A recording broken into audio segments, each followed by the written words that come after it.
শেষ নবীর চেহারা কেমন হবে, রং কেমন হবে, লম্বা কেমন হবে। ওখানে লেখা আছে শেষ নবীর গায়ের রং হবে আজহারুল লাউন, কালো হবে না, সাদা হবে না। শেষ নবীর চেহারার রং মাঝারি বর্ণের হবে না, শ্যামবর্ণ হবে না। শেষ নবীর চেহারার রং হবে লাবণ্যময় সুন্দর চেহারা।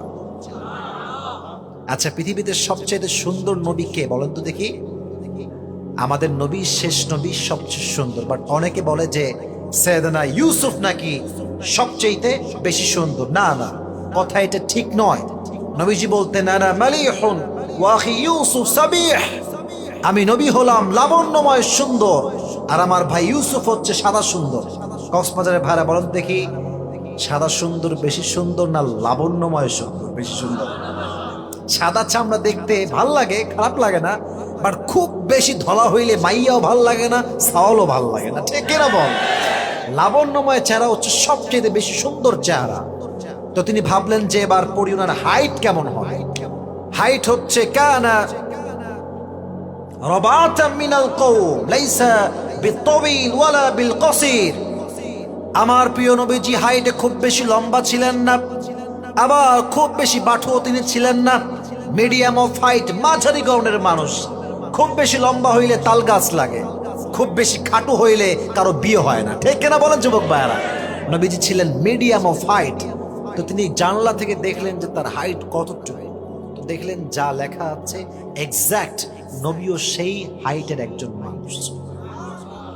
চুলটা কেমন হবে লেখা আছে, চুলটা হবে বাবরি চুল। বাবরি চুল বোঝেন না আপনারা? ছোট না বড়? বড় ভাই, পেছন দিকে লম্বা চুল, বাবরি কাটিং এটাকে আমরা বলি। নবীজির বাবরি কাটিং ছিল। আচ্ছা, আপনারা সবাই কাজী নজরুল ইসলামের নাম শুনছেন?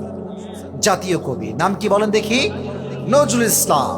ফটো দেখবেন ফেসবুকে বা গুগলে সার্চ করে, দেখবেন তার চুলের মাঝখানে একটা স্মৃতি আছে, আছে না? বলেন না কেন, আছে না নাই? চুলের মাঝখানে স্মৃতি, দুই পাশের চুলটা এরকম ভাঁজ করা। তো আমার প্রিয় নবীজির দুই চুলের মাঝখানে একটা স্মৃতি ছিল। তিনি যখনই নামাজ পড়তে দাঁড়াতেন আতর দিতেন মাথার মাঝখানে, যেখানে তিনি সেজদা দিতেন পুরো সেজদার জায়গাটা নবীর আতরের খুশবুতে মসজিদটা আমোদ হয়ে যেত।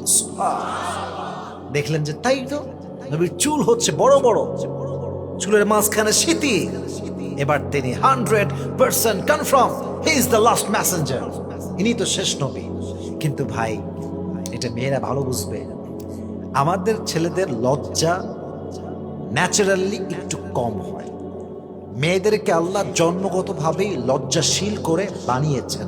লজ্জা হচ্ছে নারীর সবচেয়ে বড় সম্পদ। যে নারীর লজ্জা নাই, সে যতই সুন্দরী হোক তার দাম পুরুষের কাছে এক পয়সাও নাই।